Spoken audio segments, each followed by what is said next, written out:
Jo Leute, was geht ab? Mein Name ist Kandi, wir sind wieder in den Soundstar Studios und drehen eine neue Folge von unserem Format Artist Talk. Heute haben wir einen ganz besonderen Gast und zwar W78, ein München Hip-Hop-Urgestein. Und was wir heute als kleines Special am Start haben, ist eine Platte von W. Und zwar sein letztes Album auf Vinyl, eine Schallplatte, die könnt ihr gewinnen, wenn ihr möchtet. Macht einen Kommentar mit Schallplatte auf YouTube und wir werden uns den Besten raussuchen und der bekommt dann diese Platte von uns, kann sie sich dann persönlich bei uns abholen. Das ist Artist Talk, wir haben ein sehr, sehr gechilltes Gespräch geführt. Haut da rein.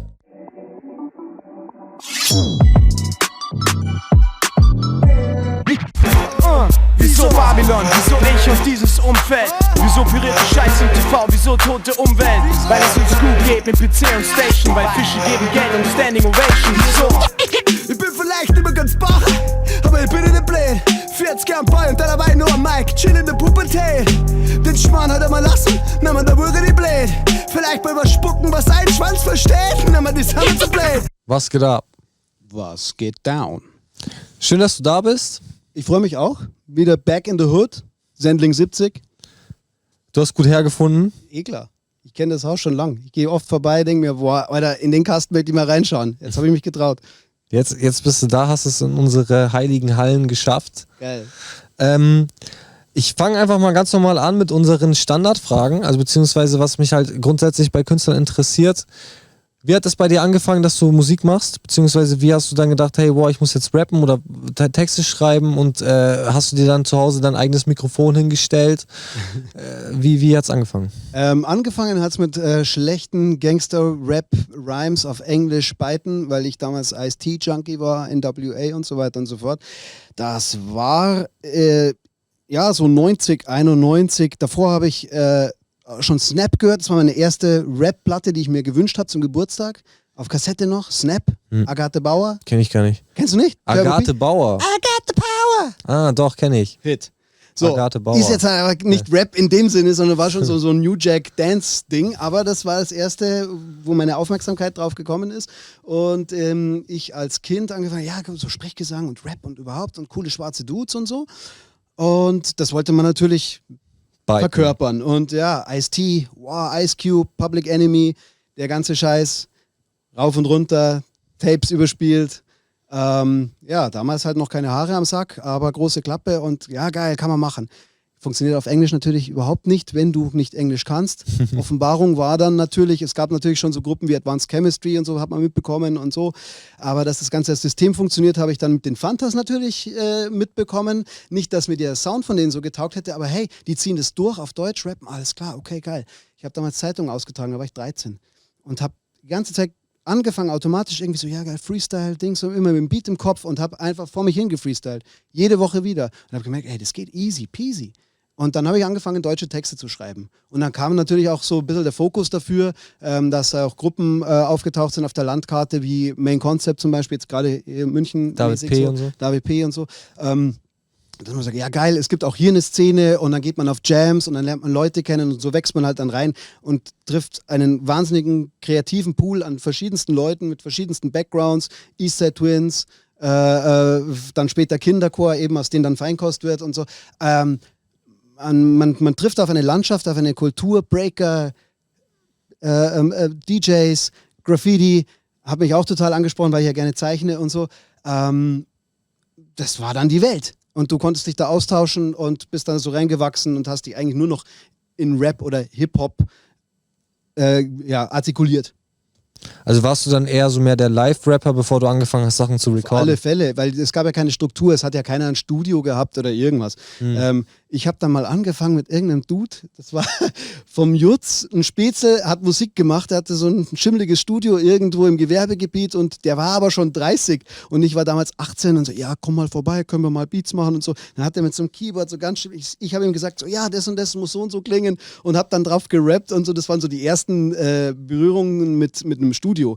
Richtig professionell vom technischen Standpunkt aus ist es dann erst geworden, als ich einen T-Kanne kennengelernt habe und der mich in sein Studio eingeladen hat, also mit Swimphonic zusammen gehabt hat und so.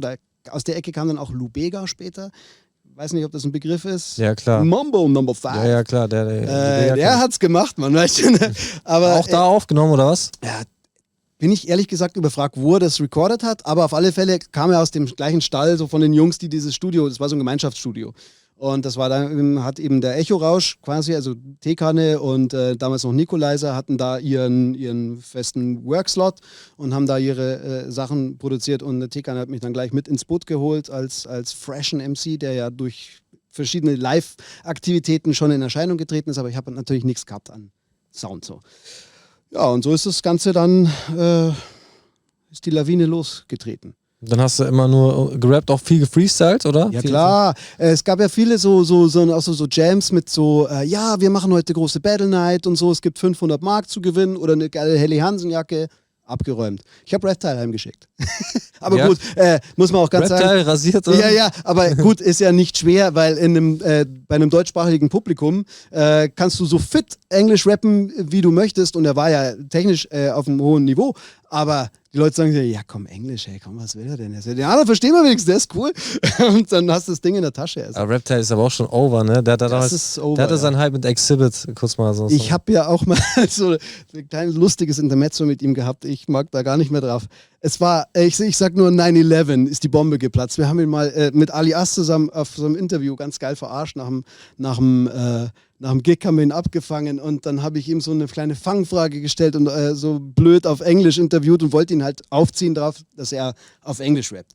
Und er kam total sympathisch, er hat auch das mitgespielt und hat sich da wirklich, hat den Ball angenommen und am Schluss habe ich gesagt, okay, thank you for the wicked interview, you're a wicked party boy. Und er so, ja, danke, alles klar. Und es hat dann ewig lang gedauert, bis diese Bombe mal geplatzt ist, bis er das mal realisiert hat, dass ich ihn ja da gerade übelst beschimpft habe. Und dann gab es ein paar Telefonate und dann war ein bisschen Feuer am Dach. Ich möchte mich an dieser Stelle auch nochmal entschuldigen, man war jung und dumm. Aber es war ein Haufen Spaß. Ja, Reptile hat aber auch viel abbekommen. Viel abbekommen. Aber Flavor Club bist du dann auch gelandet. Erzähl mir mal ein bisschen was über den Flavor Club. Flavor Club war damals so aus meiner Clique raus. Meine damalige Freundin auch, die war im Camus tätig, als in der Gastro halt. Und da gab es unten drin eine Disco. Da gab es verschiedene Veranstaltungen, da haben Afrikaner veranstaltet, dann gab es da auch Bumspartys, dann gab es da Techno-Nächte und es gab eben einen Slot am Sonntagnachmittag. Ja, da könnt ihr machen, was ihr wollt. Hauptsache ein bisschen Kasse stimmt und so passt. Ja, dann haben wir gesagt, ja, mach mal Open Mic, mach mal schön DJ-Session, holen wir Acts aus München, Underground-Acts, chillig auf der Couch flacken, gemütlich eindampfen hier, schön. Darf man alles gar nicht sagen. So aber waren wilde Zeiten auf alle Fälle und da ist sehr viel passiert. Es war so ein kreatives Laboratorium, da hat sich jeder ausprobieren dürfen. War auch viel Fremdscham dabei, viel Grinch, wie man heute sagt. Haben sich viele Leute auch wirklich ihr Fett weggeholt, aber war geil. Hat jeden Sonntag stattgefunden, fast 2 Jahre lang. Wir haben dann auch Savage nach München geholt für so einen größeren Jam. Da war dann Feinkost mit dabei. Da ist die Hütte geplatzt, ist klar. Und ja, so Sachen sind daraus entstanden. Und eben auch Monaco Lights, das Projekt mit Alias und passt schon. Ja, wir wollten raus aus dem Keller, aus diesem Club, raus in die Szene, in die Welt, so, nach Deutschland. Wir wollten Rap. Die ganze Welt ficken. Wir wollten ihnen zeigen, dass man was anderes machen kann als Primo Beats und Styles und Skills Rap. Wir haben kontroversere Sachen aufgegriffen und mal ein bisschen auf die Kacke gehauen und haben da auch uns sehr viel, weit aus dem Fenster gelehnt, sagen wir so. Da ist auch viel entstanden, hat Ali auch letztens im Interview gesagt. Und was Ali noch gesagt hat zu seinen Anfängen im Rap, dass er sich mehr oder weniger bei euch oder bei dir so ein bisschen rangehängt hat, weil du so einer der krassesten warst, die damals so stattgefunden haben. Ja, das kann man, also ich fühle mich geehrt natürlich über diese Aussage, aber ich glaube, es ist einfach so ein natürliches Ding, man hängt miteinander, man hat eben dieses Projekt wie diesen Club und man möchte ja irgendwie wahrgenommen werden und wenn man eben Talente am Start hat, dann findet man sich zusammen und macht was zusammen, ist ja klar. Wenn du so einen Alias heute siehst und ihn von damals kennst, hättest du jemals gedacht, dass er so einen Weg einschlägt? Naja, wenn man seine Persönlichkeit kennt, dann weiß man, er ist ein zacher Hund und er beißt sich gerne fest und er beißt sich durch. Es war ja relativ bald klar, dass er einen anderen Weg geht als wir. Ich habe da damals eben das Angebot bekommen von Jamie, bei dem neuen Projekt namens EMF mitzumachen, das eben aus Feinkostparanoia entstanden ist. Und weil ich ein Die Hard Feinkost-Fan war zu der Zeit, ich war ein Stan quasi, also habe aufgeschaut, das war für mich die Art, Deutschrap zu machen, der in meinen Augen jetzt nicht peinlich ist. Deswegen war ich da relativ schnell darauf fokussiert und sage so, okay, ich mache mit den Jungs, weil da will ich hin. War natürlich immer noch, wir haben immer noch unsere Projekte gemacht und immer noch zusammen Auftritte gemacht und auch an einem Album, Ali hat es ja schon erwähnt, gearbeitet, das dann unter Monaco der Regie Lights. von Ty Jason, genau, ein zweites Monaco Lights Album. Also eins hatten wir released und haben da ein bisschen auf die Kacke gehauen. Das hat auch so seine Wellen geschlagen, waren viel unterwegs damit und es hat, aus dieser Zeit stammt auch diese unangenehme Geschichte mit dem Rap-Teil. Also wir haben uns so ein bisschen als die Rap-Punks gesehen, so, weißt schon, wir räumen den Laden mal ein bisschen auf. Und später haben wir eben, hat sich jeder so seine Nische so ein bisschen gesucht, weil man sich natürlich auch anders entwickelt. Und ich war eben mit den Feinkost-Jungs unterwegs und Alias hat sich ja dann relativ schnell eine eigene Infrastruktur geschafft mit Sammy und so und das ging dann gleich auf ein ganz anderes Level. Dann hat er dann wirklich auch fleißig released und war in ganz anderen Kreisen, auch deutschlandweit unterwegs und insofern war es dann relativ schnell klar, dass er einen ganz anderen Weg geht und dass es bestimmt auch schafft. Also das ist auch durchaus, stimmt einen das froh, weil mein Weg wäre es eh nicht gewesen. So diese kommerziellere Schiene? Ich würde es jetzt nicht sagen kommerzieller, aber also mir war... Business fokussiert. Ja, es ist halt auch so, also keine Ahnung, man wächst halt mit Leuten muss man zusammenwachsen und mir war es immer wichtig, dass ich Musik mache mit Leuten, mit denen ich halt irgendwie einen gewissen Weg beschreite und ich habe es nicht so als Business gesehen, sondern als so Teil des Lebens, der halt vielleicht auch eher, wie sagt man, gelebt oder also es ist kein Geschäft, es ist kein Beruf, so, sondern es war immer so ein Ding, so ich lebe, aber ich mache Rap, so und ich lebe natürlich mit meinem Umfeld. Deswegen habe ich mir auch hart getan, in puncto Rap mein Umfeld zu verlassen und zu sagen so, also ich meine, ich habe immer wieder mit verschiedenen Leuten, die einen inspirieren, hey, lass mal Sound machen, so, kein Ding. Aber dass ich jetzt in eine andere Stadt gehe oder mir ein anderes Label suche oder mit anderen Producern zusammenarbeite oder sowas, das hat sich bei mir eben nie so ergeben dann. Ali hat auch gesagt, dass du für ihn so ein krasser Typ warst in Sachen Freestyles und so weiter. Und, also das war für mich essentielles Teil der Disziplin. Und in dem Moment, also so ein Alias, den kein Mensch kennt, hat dir ja dann teilweise auch immer was vorgerappt und quasi wollte dann auch deine Bestätigung, dass du halt ihm quasi dann sagst, hey, boah, ja, das ist cool, was du ihm auch gemacht hast. Bist du stolz, dass so ein Typ heute so ist, wie er ist? Ja, aber das hat er ja nicht mir zu verdanken. Also klar bin ich stolz drauf, dass es Leute gibt, die das durchziehen und ihren Weg machen und erfolgreich sind damit. Aber ich bringe das jetzt nicht mit mir in Verbindung oder mit meiner Leistung ich war ja nicht... Also ich war ja nicht sein Ziehvater oder sowas. Ja, nein, ja, nein, überhaupt nicht. Wir waren eine Zeit lang zu dir aufgeschaut. Ja, das sagt er, komm. Also wir waren halt einfach Homes zusammen. Es war ein Level so für mich. Der hat mich bei Freestyle Battles auch mal, das weiß ich noch, das war Mixery Raw Deluxe Battle mit MC René damals für Viva. Da hat der mich eiskalt ausgezogen auf der Bühne. War ich gleich erste Runde oder was, war ich draußen. Also gibt's auch so, also passiert auch. Also ein offener Schlagabtausch ja, aus deiner Sicht. Natürlich. Du hast immer einen Run oder nicht. Also das ist beim Freestylen ja sowieso so. Also du gehst 10-mal Freestylen, 9-mal ist Scheiße und einmal ist es der Banger und jeder so, wow, oida. Also. Hast du Routine-Lines? Ja, hast man immer. Also das ist ja die Denkpause. Das ist ja der Backup quasi, den lässt du jetzt abspulen, bis dir der nächste krasse Ding einfällt. Der hat man automatisch. Also das kann mir keiner erzählen, dass er das nicht hat. Wenn er die wirklich nicht hat, dann ist es geschrieben. ehrlich gesagt. Also man merkt das immer, ob gefreestylt wird. Es gibt natürlich echt krasse Leute. So, ich habe in New York habe ich Supernet gesehen, Supernatural, Hammer. Also in Amerika ist nochmal ein anderes Level von wie Rap als Sprache funktioniert und natürlich auch von den Leuten einfach gesprochen wird, ohne solche wiederkehrenden Muster, wo sie dann Denkpause, weil es viel mehr im Alltag integriert ist, in der Art, wie die Leute leben. Und da ist schon mal ein Unterschied, aber ja, in Deutschland gibt es ja auch immer so diese ganzen Freestyle-Battles, jetzt auch zum Beispiel von Don't Let the Label Label You und diese ganzen Geschichten. Aber was mich bei diesen Battles halt teilweise stört, ist, dass immer dann ist, dass zwei Leute sich gegenüberstehen und es klingt immer sehr, sehr auswendig gelernt. Das ist ja auch auswendig gelernt. Und immer sehr hart, als würden sie sich ein Gedicht in die Fresse einfach nur erzählen. Ja, das ist aber das System.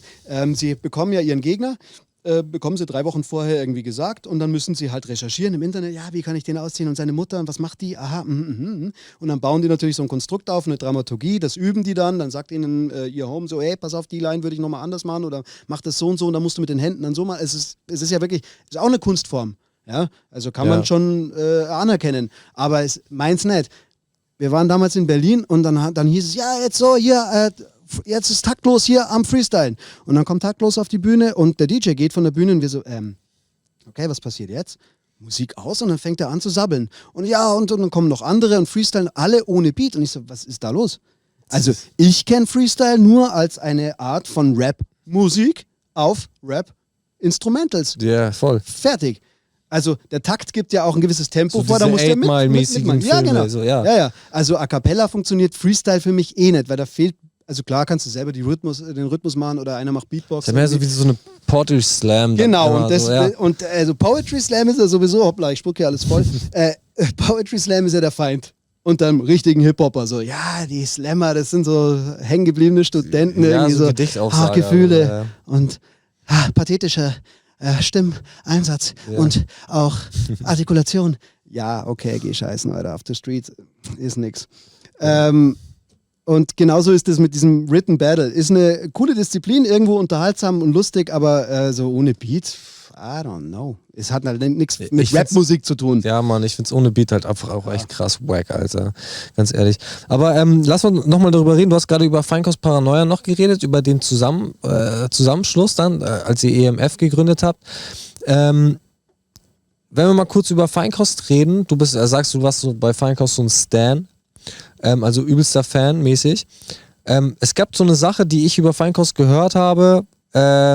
Ich weiß ehrlich gesagt gar nicht mehr, wo ich das gehört habe oder wie ich das gehört habe. Aber es war, dass quasi einer von Feinkost Paranoia irgendwie einen richen Vater hatte. Der Typ hatte irgendwie ein Tonstudio, also Zugang zu einem Tonstudio, weil er schon irgendwo produziert hat. Dadurch sind die Kids halt ins Studio gekommen und die sind dann ins Studio gegangen und haben sich quasi voll zugejunkt und so ist Feinkost Paranoia entstanden. Nein. Jamies Vater ist Soundingenieur und hat halt Filmmusiken gemischt oder produziert. Also Jamie ist auch einer, der hat das absolute Gehör. Es gibt ja so die Leute, die hören, die 5. Geige hinten links ist verstimmt, da muss man nochmal irgendwie einen Regler drehen oder sowas. Das hatte der. Also der hat dir sämtliche, aus dem Musikbrei hatte der alle Instrumente rausgefiltert vom Gehör her. Das hat er sicherlich von zu Hause mitbekommen.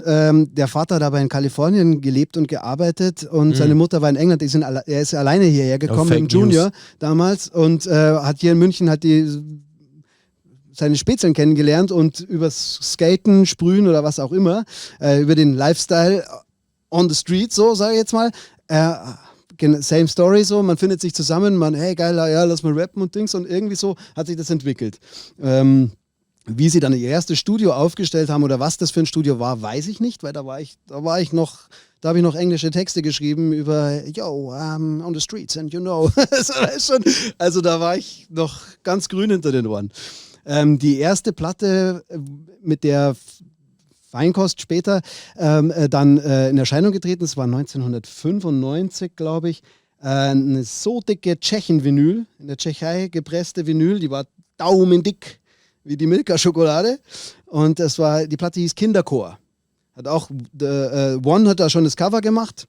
Und das war einfach nur, die haben dann live gespielt im Backstage. Und alle waren diesen, ja, okay, wir sind kreativ gegen die Industrie und diesen Hip-Hop gewohnt, so diesen Righteousness, Awareness, wir setzen uns ein, wir sind kreativ und jung und Zulu Nation und jeder macht irgendwie sein kreatives Ding und wir waren alle auf dieser Hippie-Wolke, Hip-Hop-Hippie. Und dann kommen die Jungs auf die Bühne und der eine rappt irgendwie, hey, weißt du schon, wenn es mir langweilig hey, dann kannst du schleichen, ey. Und Dings und rotzen irgendwas ins Mikro, der andere halb Englisch, halb Deutsch, irgendwie so einen ganz komischen Cockney-Slang, so keiner weiß, was los ist. Der DJ ist so ein Monster, ja, irgendwie so, okay, jetzt alle geilen Ladies kommen jetzt nach vorne, ja, was ist los? Und, so. Und du denkst dir so, das Publikum war geil, so, oh, what the fuck, was passiert denn da? Die machen ja alles kaputt. Die geben sich ja gar keine Mühe, dass sie richtige Rhymes oder irgendwas bringen. Die haben einfach auf alles geschissen und genau das war das Feuer, was das ausgemacht hat auch so. Also drüber gebügelt und fertig. Und dann hat der Burns noch so eine Jacke verlegt bei dem Auftritt. Er hatte so eine geile Jacke an mit dem Münchner Wappen. Das war, weil er war Bademeister zu der Zeit und hat es halt von der Stadt diese offiziellen Jacken gegeben. Die sah super chefig aus. Die hat er während dem Gig irgendwann auf die Bühne gelegt und hat es halt einfach vercheckt. Gell? Und dann hat er die nicht mehr gefunden. Und dann ist er ans Mike so nach der Show, hey, irgendeine Sau hat meine Jacke gezogen, hey, ich schwör's, ich flipp gleich so aus, hey, oder hey. Achso, da ist ja alles klar. Und das war so eine Ansage, die hätte es halt in der Hip-Hop-Welt damals mit Love, Peace und Creativity nicht gegeben. So. Also das war Straße, klar. Also Sprüher zum Beispiel, und daher kommt das ja auch so ein bisschen, so waren ja auch alles Sprüher und so, da hat es öfter mal gezunden, so, weil, ja, du hast beim Peace gecrossed oder irgendwas und Crew denken, hier wir die und ihr S7-Line, wir S3 und so, ja. Da gab es eher so Rivalitäten und da war es auch eher gang und gäbe, dass man sich ja mal schön eins auf die Mütze streicht. Aber bei diesen ganzen Rappern, wir waren als Wortakrobaten und intelligente Köpfe und kreativ und von einem Feuer und einer Illusion getragen. Ja, alle waren so sehr, sehr peacemäßig unterwegs und Feinkost hat es dann so ein bisschen gecrashed. Eigentlich ja, war aber auch peacig irgendwo, weil es ja ein Ausdruck ist von dem, wo sie herkommen. Und ich meine, sie könnten auch keinen Rap machen und sich einfach nur aufführen. Aber es kam was Kreatives dabei raus und es hat viel bewegt und das hat mich fasziniert. Also das Ding ist eigentlich, Feinkost hat ja damals quasi dadurch, dass sie den härteren oder asozialeren Rap gemacht haben, was ja dann auch später unter anderem Kool Savas und Sido und so weiter inspiriert hat, den Style dann zu fahren bei LMS und so weiter, sind sie so der Vorreiter gewesen für das, was dann eigentlich in Berlin passiert ist, was dann später halt so erfolgreich geworden ist, was bis heute sich gezogen hat. Ich glaube, ich meine, es gab zum Beispiel in Frankfurt gab es auch eine Gruppe, Concrete Finn, Tone und Is. Die haben in der Richtung, ich glaube auch noch ein paar Jährchen vorher, richtig auf die Kacke gehauen. Es war auch sehr authentischer, ich sag mal, Straßenrap oder es war, ja, könnte man schon so sehen. Da ging es halt inhaltlich nicht um Drogenticken und Lambo fahren und Bitches so, sondern es ging halt einfach um Realitäten so, Alter, ich habe einen Mann im Kopf, der Fotzenleger labert mich zu. Das Ganze auch noch mit so einem Dialekt, so einem hessischen Dialekt, was extrem authentisch war. Und Feinkost hat das mit diesem Münchner Style gebracht, so, Alter, hey, weißt du, und Ding und so. Also dieser Talk auch. Der Dialekt so ein bisschen. Also so unterschwellig.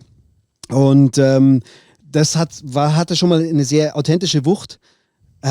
Und was das Ganze nach Deutschland rausgetragen hat, war natürlich auch der extrem geniale Schachzug und ich weiß nicht, wie sie das hinbekommen haben, das ist, glaube ich, ein Mythos. Aber ich meine, hey, die waren fucking auf BMG gesigned mit dem Scheiß, mit so süße kleine Maus, komm herüber und zieh dich aus. Das hat's nicht gegeben. A-Team in Köln, die haben sowas gehabt, kontrovers, aber das war Underground. Die haben einen Major Deal gehabt, die haben U-Bahn-Werbung fahren gehabt. Das hat dann später nur Blumentopf geschafft mit dem Bus. Ich weiß nicht, was für eine Linie das war. Aber U-Bahn fahren mit deiner Werbung drauf, so Biofeedback, Alter, das war, da haben sich viele gefragt, was? Wie schaffen das denn diese Assos? Das ist ja scheiße, Mann. Wir rödeln uns hier einen ab mit und was rappen die denn da? Nur über Bong saugen? Also, Vogelwild. Du warst ja, wie gesagt, auch schon vorhin so ein Fan von denen und später habt ihr dann zusammen eine Crew gegründet und habt dann auch Musikvideos für Viva und so weiter gemacht. Ja. War das für dich ein Schock oder was heißt Schock, aber warst du euphorisiert? Ja, klar. So, klar, du machst plötzlich eine Crew mit deinen Stars, so, weißt du? Also das Lustige Wie kam es dazu, hast du die dann von dir überzeugt, oder? Ich hatte ja mit dem Alias und mit Passt schon, hatten wir damals ein kleines Tape rausgehauen aus der Flavor Club Küche, sag ich jetzt mal. Ein kleines, feines Tape, wo sich jeder präsentieren konnte, mit 4 Tracks. Und der Jamie hat das irgendwie spitz bekommen und hat mich irgendwie angerufen, ja, lass uns mal treffen, ich glaube, das ist interessant, so, würde mich mal interessieren und so, lass mal labern. Und ja, weil er wollte das eben aufbauen. Er hatte schon so sein Ear to the Streets, so welche Künstler könnte er da rekrutieren für eben dieses neue Ding. Und er hatte eben mich im Fokus und von der anderen Seite von München, deswegen ist er eigentlich auch geil, weil die ganze Stadt so zusammenkommt, also verschiedenste Lager, sag ich, oder verschiedenste Isar-Seiten. Er hatte dann aus dem Osten der Stadt rüber, also Berg am Leim, Neuperlach, so Eastside Twins waren mit dabei. Großes K und Pick das Sass. Genau, Edelmann, Sinnerbad aus Aubing, also wobei die ja alle sich untereinander dann auch schon kannten. Es war mehr oder weniger eine Gang, die halt auf noch ein paar Splitter so trifft, sodass man sich dann zusammenfügt zu einem großen Ganzen. Und damit kann man natürlich auch geil die Stadt im Gesamten repräsentieren, weil man ja aus verschiedenen Ecken kommt und verschiedene Hintergründe auch mitbringt. Und ich kannte die Jungs natürlich auch schon, also alle Protagonisten kannte ich natürlich schon durch diverse Begegnungen auf Veranstaltungen, die es ja damals noch gab. Ja, und so hat das Ganze sich glücklich zusammengefügt. Wir waren echt eine coole Blase und haben uns gut verstanden und extrem viel entstanden aus der Zeit. Und Deutschland-Tour gemacht und vogelwilde Sachen erlebt und ja, war eine wilde Zeit auf alle Fälle. Also ihr wart zu dem Zeitpunkt in München eigentlich so der Shit. Ihr hattet einen Major-Deal, die Connections, ihr wart im Fernsehen vertreten, ihr wart eine ganz geile Gang. Ja, zur EMF-Zeit, muss ich sagen, waren die alten Infrastrukturen mit BMG und so, das war schon wieder gecancelt. Wir hatten dann, glaube ich, einen Deal mit Groove Attack, also vom Vertrieb her, und haben ansonsten uns relativ aus dem Label-Geschäft so zurückgezogen und unser eigenes Ding gemacht. Also wir wollten eigentlich auch so ein Independent-Ding aufziehen, also eine Art Label und das eben selber machen. Wir hatten natürlich auch noch ein paar Kreative im Hintergrund, die CI machen und den ganzen Web-Ding, der dann natürlich dann auch immer wichtiger geworden ist. Also die digitale Präsenz so im aufkommenden Netz. Wir reden ja von den 2000er Jahren, da war das ja noch nicht so. Da war alles noch richtig. Da hast du echt auch einen Fuchs gebraucht, der sich da auskennt. Es gab auch noch kein MySpace und so, das alles. Ja. Und insofern wollten das ja eben selber machen. Wir haben auch die Tour selber gestemmt und wir haben eigentlich auch eigene Finanzmittel immer reingesteckt. Das war so der Unterschied. Also der große Big Player im Hintergrund war dann schon weg. Aber natürlich haben wir ein bisschen auf die Kacke gehauen und haben auch Videos produziert, eben dann für Viva und so, die dann so einem TED, so konnte man sich dann auswählen. Da hatten sie dann 2 von uns, also das Edelmann-Video, mein Video und noch das von der Freundin vom Reptile, Ela, glaube ich, die Lioness heißt die. Die hat auch ein Video, die hatten mit uns nichts zu tun, aber die haben halt einfach so, wir machen 3 Videos aus ganz Deutschland, schmeißen die zusammen, die Leute sollen abstimmen, welches dann in die Rotation kommt. Mhm. So, und dann war es natürlich so, dass der Edelmann haushoch gewonnen hat. Das war ihnen aber dann zu asso. es kam dann nicht zur Ausstrahlung. Sie haben diesen Cat dann einfach unter. Ja, natürlich. Haushoch, dann zweite Stelle ich und dann. So, und dann war es aber so, dass sie dann gesagt haben: Ja, scheiße. Aber das ist ja nicht politisch korrekt und nee, können wir jetzt nicht bringen. Machen wir dann jetzt mal. Ach, da machen wir was anderes. Also es ist nie wieder aufgetaucht. Das ist Missgeburten. Ja, das ist das Business, das ist das Geschäft. Ach, von dem her, da kann ich dir noch viel erzählen, auch so live-mäßig. Es gab halt natürlich... Voll versucht, die Leute unten zu halten. Auch geschafft anscheinend. Ja, geschafft. Auch insofern dann auch das Live-Game hat sich auch natürlich ein bisschen erledigt gehabt, nachdem es halt... Also gut, man macht die Musik, man zieht halt die entsprechenden Leute mit. Es gab dann auch mal ein Konzert hier in München im Backstage, das ist etwas aus dem Ruder gelaufen ist, sage ich jetzt halt mal. Ich drücke es jetzt mal vorsichtig aus. Benzinfass. Es gab halt eine Situation, da ist der ganze Laden explodiert und es gab Verletzte und es gab ein Polizeiaufgebot. Also mit einem Benzinfass? Benzinfass im metaphorischen Sinne. Ach so. Also du schmeißt ein Zündholz rein, die Leute waren halt aufgeheizt. Und haben sich gehauen. Hey, weißt du was, wir haben mit Blumentopf zusammen ein Benefizkonzert für einen Homie im Knast gemacht. Mhm. Ja?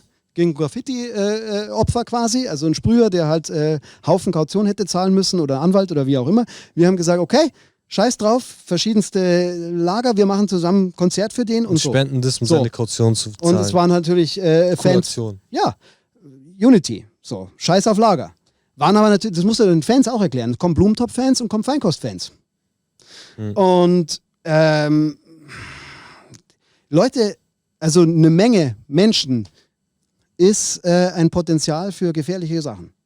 Und wenn da irgendwas falsch läuft und es ging auf einmal, wusch, aus no fucking reason war der ganze Club in Flammen, jetzt im übertragenen Sinne. Also es flogen Barhocker und was will, es wurden Leute echt ernsthaft verletzt. Ja, ja, es war kein Spaß mehr. Oh. Und dann hieß es, ja, Feinkost hat angefangen.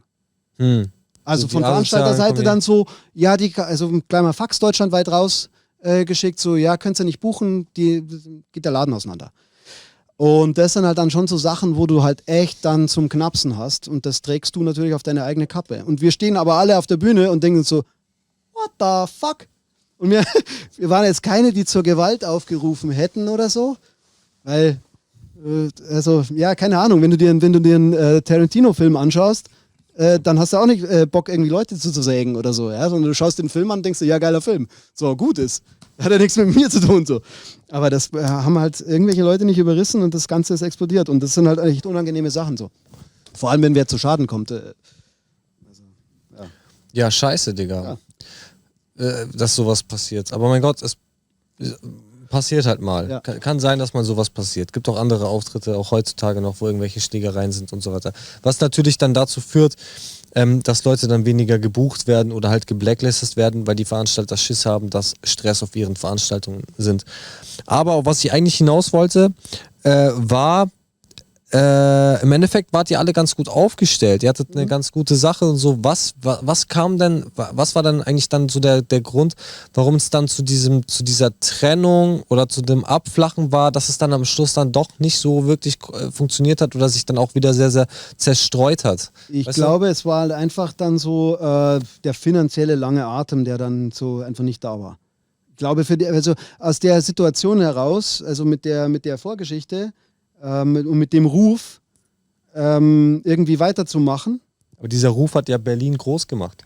Ja, aber das war eine andere Zeit dann. Das war ein paar Jahre später. Also und vor allem muss man auch sagen, dass eine Stadt wie Berlin eine ganz andere Dynamik hat als eine Stadt wie München. Also mit München kann man immer noch 12 Uhr, jetzt gibt's Leberkas in Verbindung bringen. Geht zwar auch flöten, aber ist so. Und Berlin war immer schon ein Potpourri, also ich meine, die Stadt war 40 Jahre lang getrennt und da hat sich dann 10 Jahre vor dieser Zeit quasi eine ganz neue Situation ergeben. Es haben sich ganz neue Dynamiken entwickelt, die Stadt hat geboomt, war auch so von ihrer Bevölkerungsstruktur her und vom Mindset, das da geherrscht hat, eine ganz andere Stadtposition als dieses beschauliche Weißwurst München so, ja, wo man halt wirklich eine Nische bedient, wenn man eben irgendwie dunkle Haut hat. So. Und in Berlin ist es ja gang und gäbe, kriegt kein Hahn danach, Alter, was denn los hier? Kiez, Alter, weißt du? Und ganz andere, da ist ja auch, es war ja eine Riesenwelle. Das waren ja nicht einzelne Künstler, Savas ist vielleicht eine Speerspitze und die Agro-Jungs dann, die Sekte und so. Geile Zeit, haben was gerissen und so, haben was vorwärts gebracht, aber es war ein riesiger Sums dahinter. Die ganze Stadt. Ja. Und es war ja in Stuttgart zum Beispiel, weil wenn wir jetzt den Faden weiterspinnt, warum ist München nie aus dem Quark gekommen? Weil in München war eben diese ganze Lagerscheiße. Ja, es gab Blumentopf, die waren down mit Main Concept so, also die kreativen Heads, die positiven Jungs so, die haben ein Ding gemacht und die haben sich gegenseitig unterstützt und dann gab es halt natürlich so versplittert viele Crews und so. Man hat sich auch immer was geneidet so ein bisschen, man ist nicht richtig zusammengekommen, so, weißt schon? Und das war in einer kleinen Stadt wie Stuttgart zum Beispiel, baut einer eine Infrastruktur auf und die Leute scharen sich drumherum und bilden einen Pott. Die können natürlich an den Start gehen. Und dann Berlin, genauso. Oder dann später, ja, Frankfurt, andere Dynamik, Hamburg. Keine Ahnung. Aber weißt schon, jede Stadt hat halt so auch ihren Ethos gehabt. Und das hat München einfach ein bisschen gefehlt so. Wie war das für dich dann, als dann alles, war das dann ein schlagartiger Bruch oder war das hat sich das so... Nee, es war alles cool. Wir hatten dann auch 2009, also sagen wir mal so, die alte Feinkostriege, also die Älteren quasi von uns, also unsere Grand Signeure, sage ich jetzt mal. Der Jamie, der ist ins Ausland gegangen, eben um einige lukrativere Jobs zu machen, einfach im Soundgeschäft. Also er hat viel mit Filmmusik gemacht und so, war in Amerika und in Australien dann und so. Und so hatten verschiedene Leute natürlich ihre verschiedenen Engagements oder Verpflichtungen. Anderswo auch, es hat sich so langsam verlaufen. So, man ist noch in Kontakt geblieben, hat sich ab und zu geskypt und gesehen. It's all peace, it's all love. Und mit dem Edelmo und Cinderbett und so, wir, die alte Riege, haben uns dann so ein bisschen zusammengefunden. 2009 nochmal haben wir die Möglichkeit gehabt, in einem Studio im Kunstpark zu produzieren. Das haben wir dann auch so ein Jährchen so gemacht. Das ist dann aber auch ein bisschen in die Binsen gegangen. Einfach aus dem, ja, da hat es am Konzept einfach gefehlt oder an dem Plan, dass man einfach durchzieht. Wo will man hin? Er hat ja auch jeder so seine Lebensrealitäten, weißt du? Also der eine hat halt dann Prioritäten werden anders Familien, gesetzt. Der andere hat einen krassen Job, der ihn einspannt, der dritte muss halt auf Staatsurlaub oder sowas, weißt du? Also solche Sachen passieren halt immer. Und wie hast du dann weitergemacht? Was war für dich dann der Weg? Weil du hast ja weiter trotzdem noch deine Solo-Karriere durchgezogen. Ich habe halt einfach ein Hobby gehabt und das war einfach Mucke machen so. Und ja, macht man halt. Ich habe mit dem Teekanne viel gemacht. Wir haben so Tapes rausgebracht, wo wir so unsere Kindheitshits neu interpretiert haben. Teils Freestyle-mäßig so Tapes zusammengestellt mit alten Beats, so Public Enemy, also die ganzen Klassiker so und neu interpretiert auf Deutsch und so. Das hat uns auch viel Hate eingebracht, weil man soll ja Legenden ruhen lassen und dann nicht nochmal neu aufrollen. Aber egal, wir hatten Spaß und haben damit ein bisschen was gemacht und da gab es dann auch zwei Volumes. Old Man with New Bars hat das Ganze geheißen, angelehnt an den geilen Film Old Man in New Cars. Von Kenn ich leider nicht. dänisches Kino, ganz, ganz große Geschichte. Egal. Und da haben wir dann beim zweiten Volume haben wir noch so ein paar Local Acts an Bord geholt, die relativ neu in München waren, die aber einen bayerischen Hintergrund gehabt haben. Also Monaco F, Graham Gramson. Ich habe Mo2Me wieder aus der Kiste gekramt, der war im Flavor Club noch als kleiner Steppke und dann, der hat damals mit Provo seine Hammerhart Butterweich-Geschichte gemacht und dann, ach ja, Logo, den gibt's auch noch, den haben wir dann auch mit in Bord geholt. Kandala war auch dabei und wir haben halt einfach dann gesagt, okay, das Konzept ist, wir treffen uns bei uns draußen auf dem Land. Ich habe damals mit dem Spätzl, der hat 2 Dörfer weiter gewohnt, der hat eine richtig fette Wohnung gehabt, mit einer schönen großen Küche und 2 großen Studioräumen und der hat soundtechnisch echt ernst gemeint, Franz Spencer, der dann mein Album auch produziert hat und der hat halt leidenschaftlich gern gekocht und so und dann hat man sich da immer eingefunden in der Küche und dann hat er erstmal da so schön Lammbraten irgendwie so 8 Stunden schön ziehen lassen und so, richtig geil. Und da hat man sich dann zusammengetroffen und hat halt einfach Zeug geschrieben und dann hinter recorden und gib ihm. Und aus dem ist dann Bavarian Blast entstanden. Und das hatte nochmal eine andere Dynamik, weil wir waren auf einmal in einer ganz anderen Szene unterwegs, nämlich der Mundart-Rap-Szene. Diese ganze bayerische Rap-Geschichte. Genau. Was du bis heute auch noch machst? Ja, also momentan seit 2 Jahren, also nach dem Haptik-Album habe ich gesagt, ich mache für mich keinen neuen Sound mehr so, weil ich habe andere Ventile und das Game ist ja total ein anderes. Man muss ja jetzt halt hier dauernd seine Fresse in Instagram halten und hier, schaut mal mein neues Video und ich bin so geil und ihr habt einen Style und man muss irgendwelche competen mit totalen Affen. Content ballern so. Ja, und man spielt in so einem, man rudert in so einem Milchtopf und hofft, dass man durch Strampeln irgendwann daraus Sahne macht, dass man nicht untergeht. Ja. Ich habe 3 Kinder, ich habe ein Leben am Start, ich habe keinen Bock für sowas. Also und deswegen auch dann rumfahren in der Weltgeschichte und touren und spielen in irgendwelchen schimmligen Kaschemmen auf dem Land, habe ich ja ehrlich gesagt auch keinen Bock mehr. Aber was du auch zum Beispiel viel gemacht hast jetzt abseits von der Musik ist deine Kunstgeschichte. Du bist ein sehr, sehr talentierter Künstler. Hast unter anderem bei Hood Hercules, bei Kandala, also großes K, die Designs gemacht, auch das Kartenspiel designt und so weiter. Diese ganzen Geschichten, du bist dann sehr, sehr auf diesem Kunst-Dings gewesen und hast jetzt auch, können wir auch mal kurz zeigen jetzt, die Bilder, die sind sehr, sehr, sehr interessant. Und zwar, Nico, nimm mal bitte meine Kamera. Das sind Bilder von Rappern, die mit Kuhmist gemacht wurden. Also hier haben wir, ich weiß nicht, wer ist das? Big Pun. Das ist Big Pun. Und der andere, Ja, den musst du aber kennen. Jetzt bin ich gespannt. Ich erkenne ehrlich gesagt Snoop Dogg. Nein, Snoop Dogg lebt noch. Es sind tote Rapper. Ah, nur tote Rapper. Ja, Nipsey Hussle. Ah, das ist Nipsey Hussle. Als Hunde dargestellt. Also das macht es natürlich auch nochmal schwerer. Das war so ein Projekt, letztes Jahr gab's Boshi-san, kennst du? Ja. Seine Freundin hat ein Kunstatelier und die machen viele so Kurse und einmal im Jahr eine große Veranstaltung mit Kunstwerken, alle unter 100 Euro mit Party und so. Fällt dieses Jahr natürlich aus. Ist aber trotzdem ein total geiles Projekt, das ich gerne unterstütze. Und damals hatte ich glaube 15 verstorbene Rapper als Hunde, comicmäßig, mit in Kuhmist und Blattgold gemalt und dann eben da verhökert. Da war natürlich auch ODB dabei, Biggie, Pac, Nate Dogg, alle, weißt du, unsere Helden. Und ging natürlich weg. Das ist jetzt hier der letzte Rest vom Schützenfest.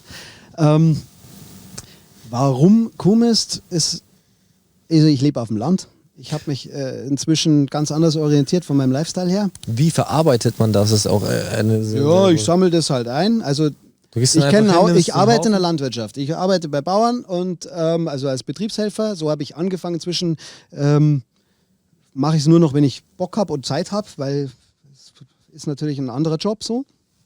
Aber also ursprünglich war das, als Künstler hast du nichts zum Beißen. So, ist klar. Mein Job war immer Illustrator, ich mache das Heft und so, also ich habe immer gezeichnet, eben auch ein Kandala seine Sachen, ich mache Logos, ich habe eben früher so Graffiti und Comics und wunderbar alles, so, ich bin ein kreativer Mensch, 100%, ich mache nichts anderes. Aber davon allein kannst du nicht leben, also machst Radelkurier oder stellst dich in den Supermarkt oder machst dies und das und bist in irgendeiner Fabrik oder irgendwann, ich bin aufs Land gezogen, denke ich mir so, fangst beim Bauern an.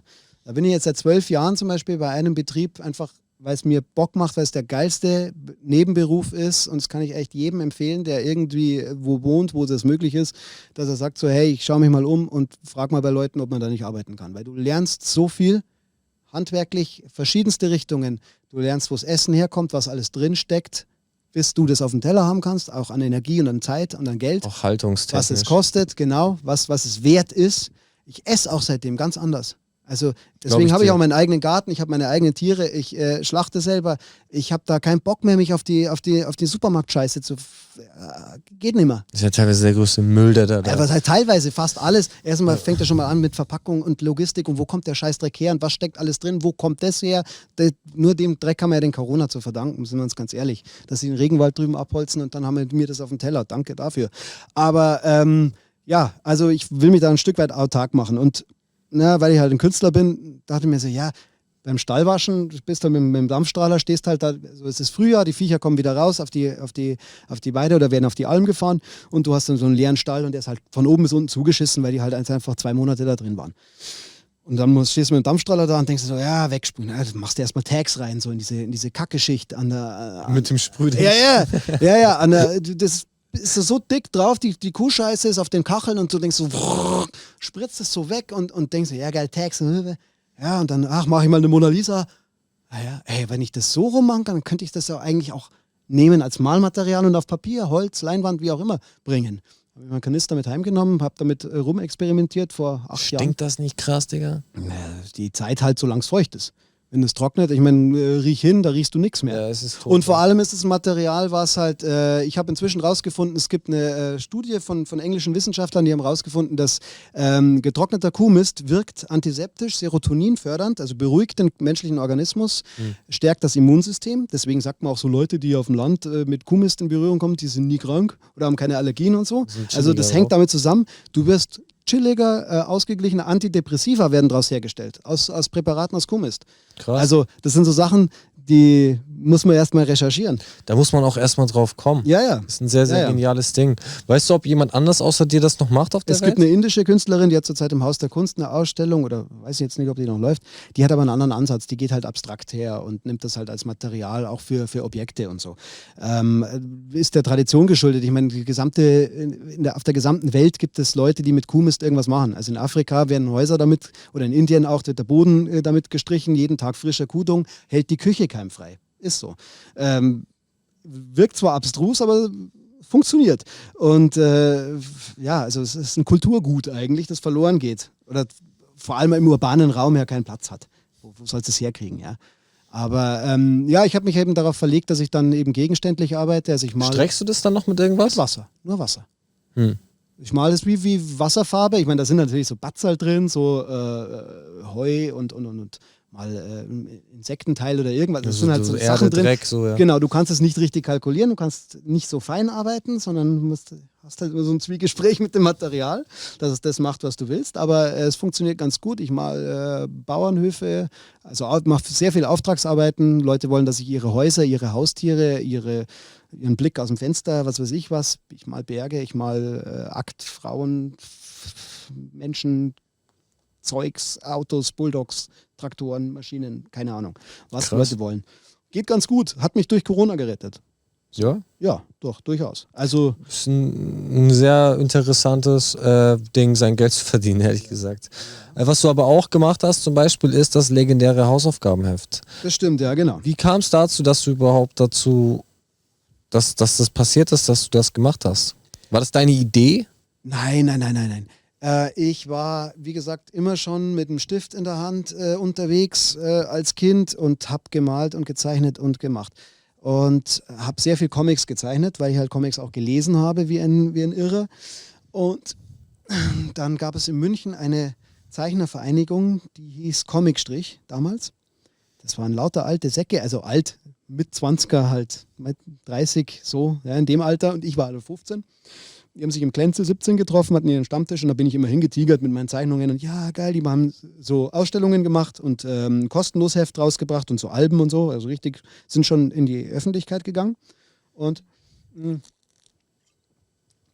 da gab es halt einige, die hatten viele Strukturen natürlich, Verbindungen zu Verlagen oder zu irgendwelchen anderen Leuten, die halt irgendwas veröffentlichen. Und da gab es ein Straßenmagazin oder Stadtmagazin, so ein Kneipending, was halt da ausliegt, so wie heute zum Beispiel die Kurt oder sowas, ja, das hieß Mephisto.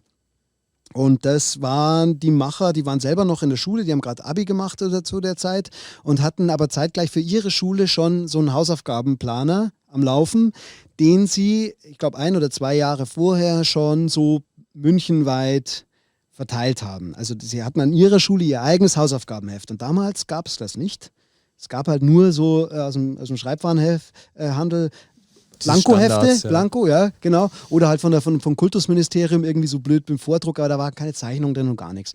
Und die haben halt eben da zusammengeschustert und Collagen und Zeichnungen rein und Dings und coole Gags und geile Sprüche und es ging ab durch die Decke. Von denen in ihrer Schule, Stadtteil, ganze Stadt, ganzes Umland, bayernweit, deutschlandweit, die nach der Schule gleich direkt, machen wir weiter, kommt, das machen wir jetzt businessmäßig und sind Marktführer, so, fertig. Und schon, gibt es glaube ich schon 25 oder fast 30 Jahre gibt es das Business an sich. Und ich bin, glaube ich, im 5. Jahr dazugekommen, eben durch den Comicstrich. Da hat der Rainer Schneider hat gesagt, hey, ich kenne die Jungs von Mephisto, die brauchen einen Hauszeichner für ihr Stadtmagazin da. Geh doch da mal hin. Ja, wir machen ja noch das Heft, ist ja geil und so. Ja klar, magst du da nicht vielleicht was zeichnen? Weil dann müssen wir keine Sachen zusammensuchen, so, sondern machst das Heft auch noch. Ja klar. Und so ist es dann daraus geworden. Das Magazin gibt es schon gar nicht mehr, aber das Heft ist eben stärker geworden und hat sich dann so etabliert. Wurde dann auch teilweise an manchen Schulen eben auch verboten, weil halt da irgendwie mal ein Ork abgebildet war mit einem Schwert. Ja, gewaltverherrlichend. Oder ich habe so eine griechische Göttin gemalt, war halt brustfrei. Mei, das geht ja gar nicht. Also da hatten wir schon auch so unsere Lehrgelder zu bezahlen, aber es war geil. Ja, und läuft immer noch. Also Zeichnest du heute noch dafür? Ja. Also ich finde es halt auch krass, Alter, weil ich hatte auch so ein Hausaufgabenheft und heftig, dass ich dann Jahre später mit dem Menschen sitze, der das getan hat. Ja, gut. Also. Ich war auch noch so Generationen, aus Langeweile habe ich dann, kennst du das, wenn du so einen Stift nimmst und du kritzelst einfach den Figuren, die schon da sind, irgend noch was drauf? Ob ich das kenne? Ja. Dafür ist das ja gemacht. Also das war ja genau und so sind ja auch die Figuren entstanden. Also ich war ja selber so einer. Und ich habe lustigerweise das Heft ja schon gehabt, bevor ich dafür gearbeitet habe, habe ich da schon, ja, das ist ja ganz cool, ja, da kann man mal einen Bart hinmachen. Und habe halt da auch noch reingekritzelt und sowas, ja. Und dann, also insofern, ja, geil. Auch welche Panini-Sticker, nimmst du so einen Philipp Lahm und kritzelt den, genau. den so einen Bart oder machst du Ja, weißt du, was geil weg. ist? Aus den Panini-Stickern, die musst du in der Mitte so durchreißen, dass hier so ein Riss ist und dann klebst du einfach nur ein Stückchen weiter unten. Die Fressen sind der Hammer. Das muss man machen. Wenn das nächste Mal so Fußballstars oder sowas, reißt du in der Mitte auseinander und klebst es so leicht versetzt, so dass es halt, dass die Nase fehlt zum Beispiel. Das schaut so geil aus.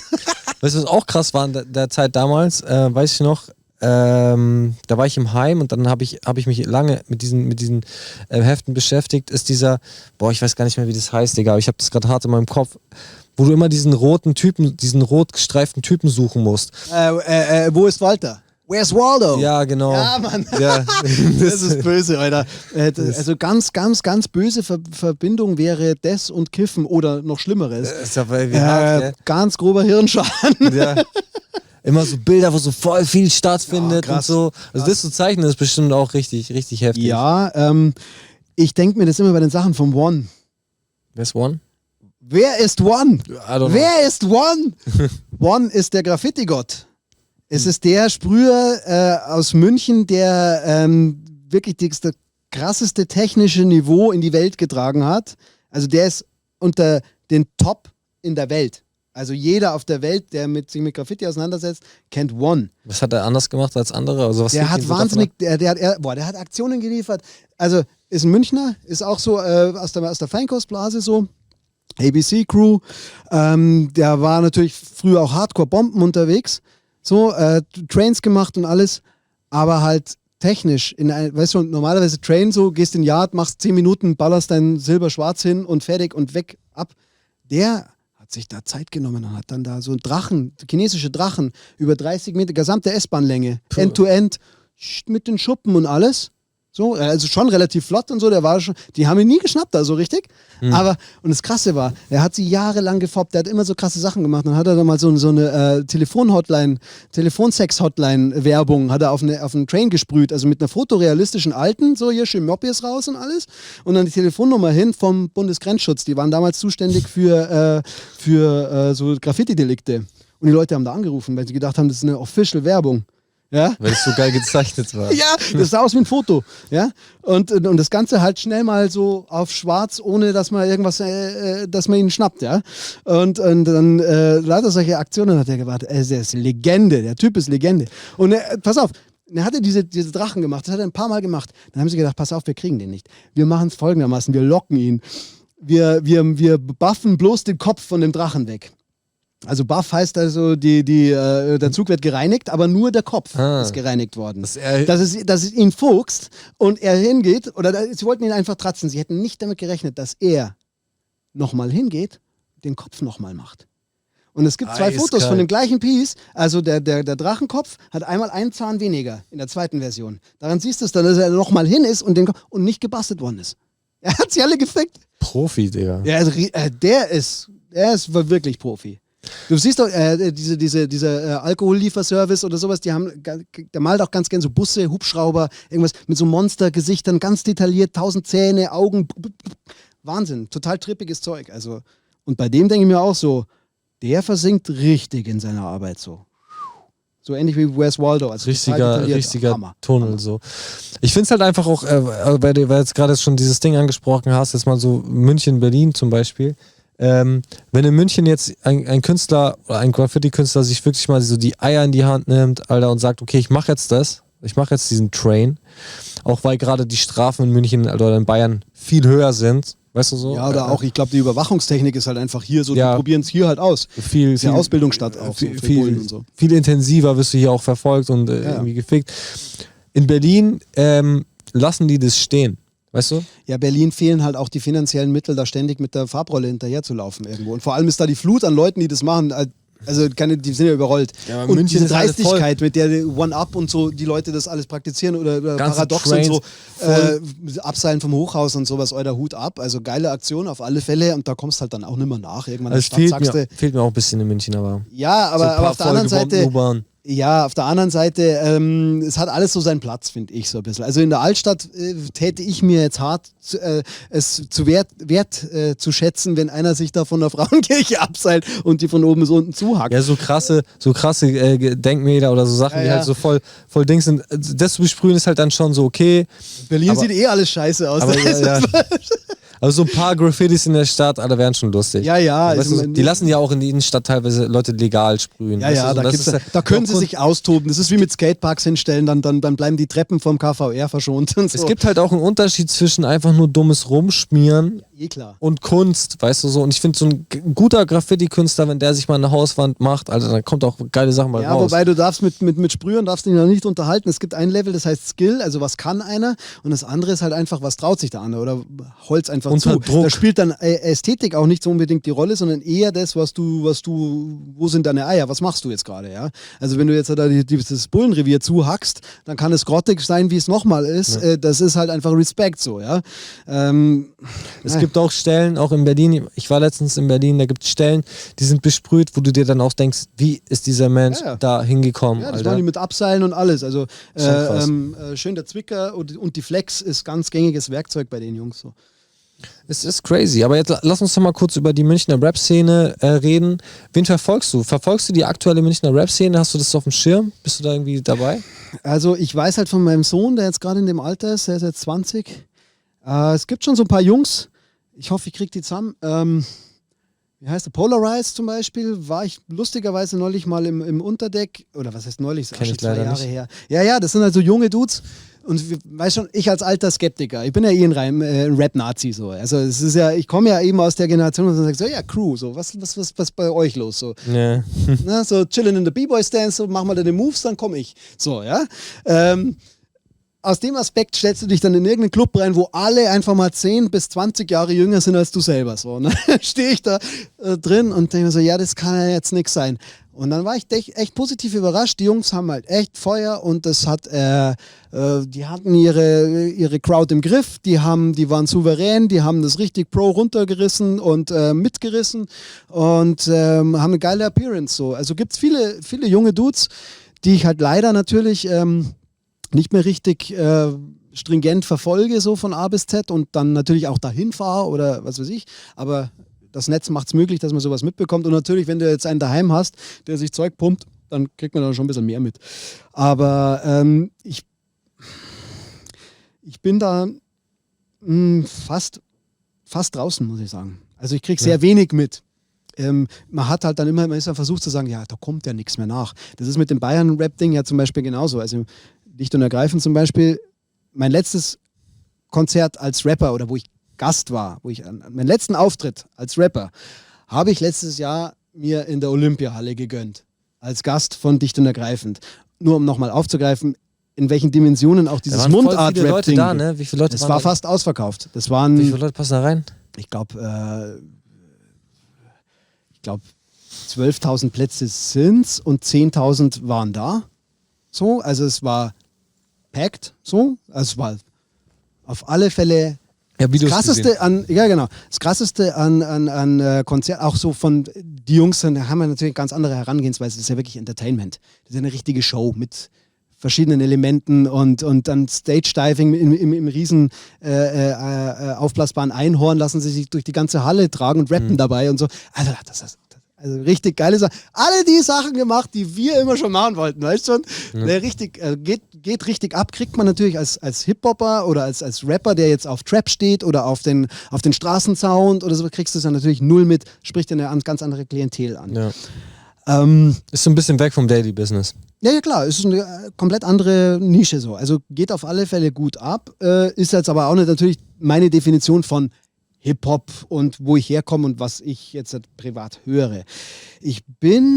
Muss ich echt mal sagen, ich mag gern so Leute, die so bodenständig sind im Rap. Also ich feiere zum Beispiel total Cashmo. Ja? Das ist gerade die Sachen von vor 3-4 Jahren da,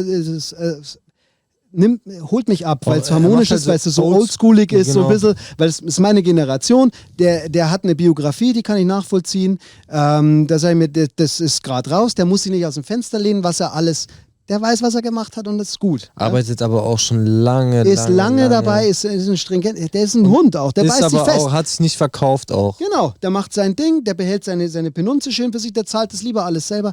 Wirklich Respekt. Und solche Jungs, sowas schätze ich immer sehr, wenn Musiker einfach so ihren Weg gehen über die langen Jahre. Und hier in München gibt es natürlich viele, die ich auch lange verfolge. Einfach der Bushbeat zum Beispiel mit seinen Veranstaltungen auch. Und der ist ja auch musikalisch aktiv immer wieder. Oder Candy. Es ist unglaublich, dass man so jemanden nicht tot kriegt. Also ich bin schon tot. Weil ich sag mir auch irgendwann so, ich habe keinen Bock mehr da mitzuspielen. Die machen es immer noch. Ja, Und mit einem Legends Feuer. never die, Digga. Genau. Kannst du mir eine Top 5 deiner Münchner Rapper geben? Möchte ich ehrlich gesagt nicht. Weil Du keinen fronten willst, den du nicht nennst? nein, das hat damit nichts zu tun, sondern es hat damit zu tun, dass ich sehr viele Menschen, ich bin ein empathischer Typ. Ich schätze dann, selbst wenn ich mit der Deliverance nicht hundertprozentig einverstanden bin, schätze ich aber sehr, was dahinter steht oder so. Es gibt verschiedene Aspekte, die ich dann sage, aber das kann ich nicht am Rap ausmachen. Für mich ist ein Künstler und deswegen ist mein Geschmack auch so ausgerichtet, eben an der Authentizität und was ist das für ein Typ? Ich dig den Typen, nicht unbedingt sein Rap oder seine Musik. Und deswegen möchte ich vor allem auch in so einem lokalen Umfeld jetzt keinen rauspicken, wo ich mir, vor allem weil ich die picken würde, sind wahrscheinlich alles Leute, die so meiner Generation angehören. Weil ich eben von den Jüngeren wenig im Fokus habe. Ja. Also, weißt schon, so die frühen Sachen von Mike J haben mir total getaugt so. Dann, wenn man dann später so die neueren Sachen, holen mich dann nicht mehr so ab, so zum Beispiel. Aber ich kann nicht darüber urteilen oder sowas, ja. Ich finde es gut, dass Ist die aber nicht Leute dein Sound Geschmack. machen.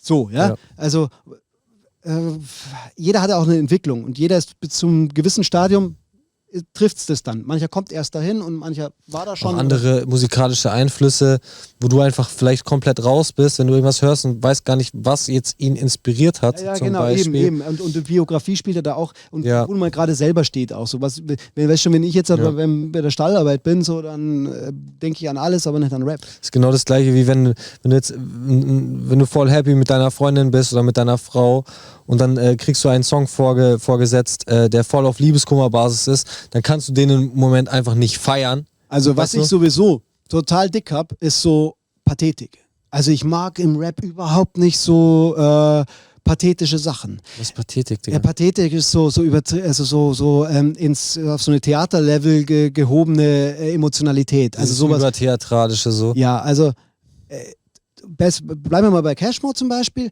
Diese neuen Songs wie Papa oder auch dieses Ich hasse dich sind ja total nachvollziehbare Songs und wo ich mir echt sage, ja krass, steht eine krasse Geschichte dahinter, ist absolut richtig, 100%. Holt mich aber nicht ab, weil das natürlich so eine ganz krasse, überfrachtete, emotionale Geschichte ist.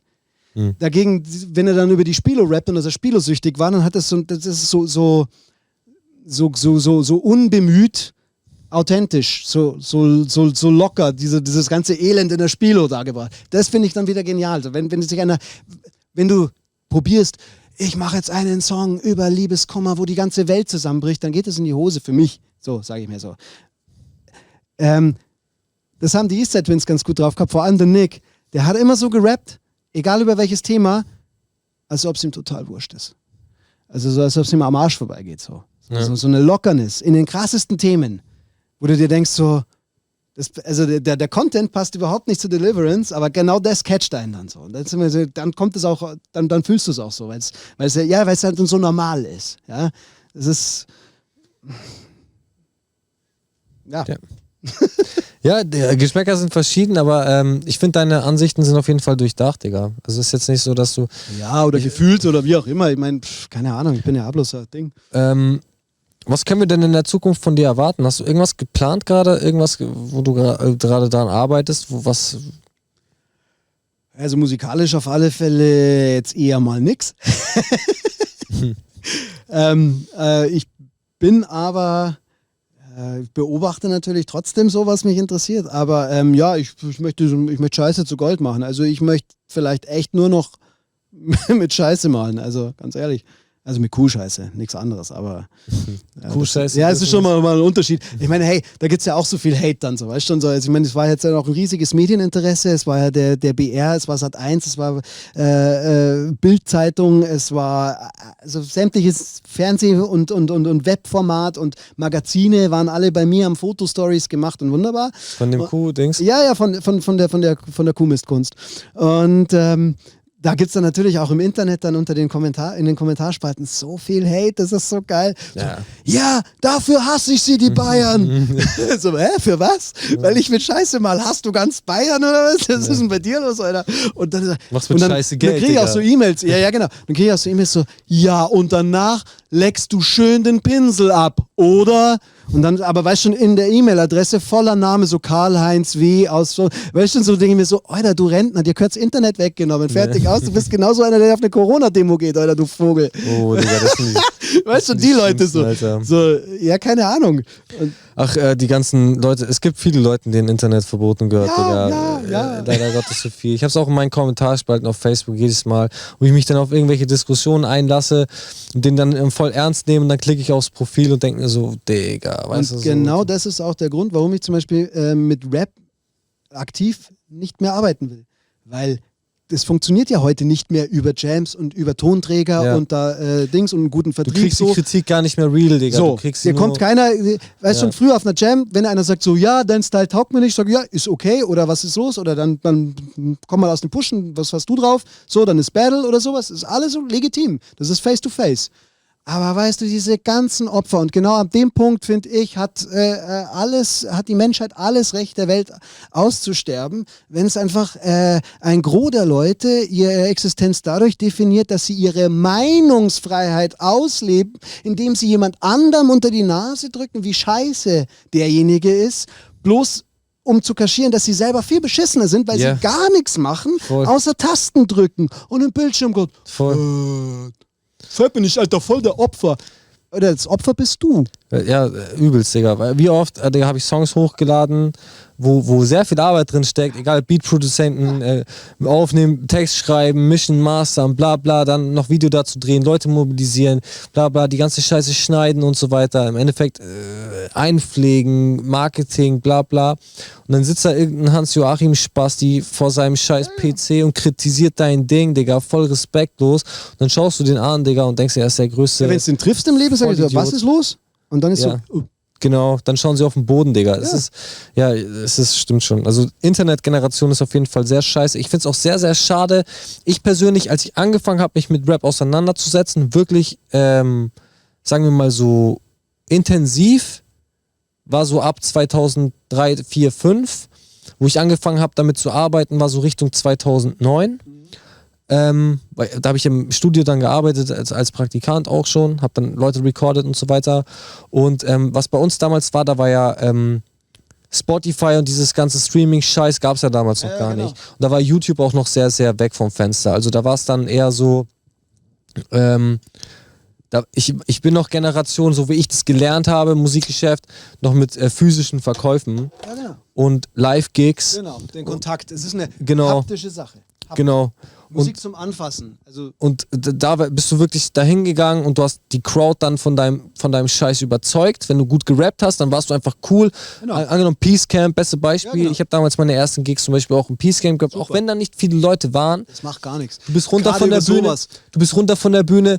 Direkt sagen die Leute dir, Genau. Bro, finde ich cool oder Bro, finde ich nicht cool. Du redest mit denen fertig. Aber im Internet, Digga, sind die Leute sehr anonym, haben so eine große Fresse. Weißt du was, je größer die Crowd ist, desto weniger nimmst du sie ja auch wahr. Beziehungsweise desto weniger berührt es dich auf einer emotionalen, also naja, das ist falsch gesagt, das kann dann schon extrem downen, aber ich sag mal so, wenn du in einem Club spielst vor 20 Leuten, Ja. das ist eine krassere Erfahrung und du kannst mehr Voll, draus machen, Digga, als voll. wie wenn du in einer Halle mit 10.000 Leuten Ja. spielst. Ja? Weil von den 10.000 Leuten siehst du nicht einen. Du siehst ihn nicht, das ist ein Brei. Ja, genau. Und genauso ist es natürlich mit wenn du fürs Internet Content produzierst, sowas, die sitzen alle hinter dem Rennen, da siehst du keinen Schwanz. Bei 20 Leuten, da stellt sich's raus, rockst du die 20? Ja. Das war auch immer meine Prämisse. Ich habe Ich so bin oft trotz- in Schuppen gespielt mit 50 Leuten oder was weiß ich was und war hammer enttäuscht, denke mir so, hey, der Laden fast 250. Warum sind bloß 50 da? Aber egal, komm, scheiß drauf, Mann. Wenn ihr mich davon downen lasst, dass bloß 50 da sind, dann kann ich gleich heimgehen. Dann brauche ich aber auch keine Penunze einstreichen oder mir einbilden, dass ich ein guter Künstler bin. Weil wenn ich ein guter Künstler bin, dann ist es scheißegal, wie viele da sind, weil wenn nur 50 da sind, dann rock ich die 50. Und die 50 gehen heim und sagen so, Alter, Mann, was bist denn du für ein Opfer, dass du nicht hingekommen bist da? Ja, wir waren zu 50 da, da war Bombe. Alter, weißt schon, was verpasst man. Und so geht es dann rum. Und mit diesem Gefühl musst du das machen, egal was du machst. Ob das Musik ist, ob das Sport ist, ob das Politik ist. Reiß ab oder bleib daheim, schreib Kommentare. So ist es. Schon. Also ich finde auch heutzutage die Generation macht meines Erachtens viel zu viel, um im Internet nicht gefickt zu werden. Bietet das ist ja das Nächste. Dann traust du natürlich aufgrund von irgendwelchen möglichen Shitstorms das oder das oder das nicht mehr zu sagen oder was weiß ich was. Alter, Mann, es ist einfach... Information ist a bitch. Weißt du, Information ist alles und ist wichtig, aber Information hat so viele Facetten. Es ist eine Hydra. Du weißt nicht, welche kannst du trauen und was ist wichtig und was ist nicht wichtig. Leute verdrehen auch die Sachen, Digga. Ja. Ich sag dir jetzt was und dann, beziehungsweise jetzt nicht dir, aber ich sage im Internet, da streue ich eine Information. Dieser Mensch, wenn er, je nach Sympathie, was dieser Mensch für mich übrig hat, verdreht er die Information natürlich. Wenn er mich mag, wird er diese Information positiv verdrehen. Wenn er mich nicht mag, wird er diese Information negativ verdrehen. Und dann geht die über 5, 6, 7, 8, lass es 20 Stationen sein und kommt irgendwann wieder zu mir zurück. Jeder nimmt ja auch nur die Infos an, die er ja von Haus aus haben will. Um jemanden zu überzeugen von dem Gegenteil, brauchst du ja ein gewisses Level von Argumentation und das erschaffst du meistens nur im persönlichen Gegenüber. Ja. Also aufgrund von irgendwelchen Aussagen, die du lesen musst oder die gepostet werden oder sowas, änderst du wahrscheinlich weniger deine Meinung, als wenn dich einer im Gespräch einfach mal davon überzeugt, dass du auf dem Holzweg bist. Ja, schon. Dass du noch den Ich finde, Menschsein ist auch immer so, ist ja alles ganz nice hier mit G-Klasse und geile Sneakers und hier der neue Snack und das und da und hier 5G und wunderbar, wir haben Internet in Echtzeit. Es gibt nur eine Echtzeit und das ist die Zeit, die mein Herz pumpt und die ich mit jemandem verbringen kann. Und wir sind Menschen aus Fleisch und Blut und das ist eigentlich die Essenz, auf die wir uns eigentlich auch so im Großteil berufen sollten und so sollten wir eigentlich auch leben. Man sollte echt ein bisschen vielleicht mal im Leben einfach sein Leben leben und positive Vibes versprühen, anstatt sich immer manche Leute sind, glaube ich, auch ein bisschen zu dumm, um zu checken, dass man wirklich irgendwann stirbt so und, und verschwenden dann ihre ganze Energie halt mit dummen Sachen. Ja. Weißt du? Ja, oder schauen sich halt, ich finde es immer sehr geil, wenn sich Leute halt dumme Sachen anschauen, um sich dann darüber aufzuregen, wie dumm was ist. Also, Alter, da ist mir doch die Zeit viel zu wertvoll. Das heißt, ich mir das dann, wenn es mich nicht interessiert, schalte ich weiter, dann muss ich ihn nicht groß kommentieren. Naja, Mann. So ist es. Bro, das war ein sehr angenehmes Gespräch. Ja, geil, gell? Wir haben sehr, sehr lange geredet. Ich muss Nico, glaube ich, auch mal erlösen. Ja, lebt er noch? Ich hoffe. Danke, dass du da warst. Willst du noch irgendwas sagen, irgendwas loswerden? Ach nein, das Leben ist wunderbar und die Wege des Herrn sind unergründlich. Amen. Dann hau rein. Ach so, wie jetzt? Alles klar. Peace out. Peace out.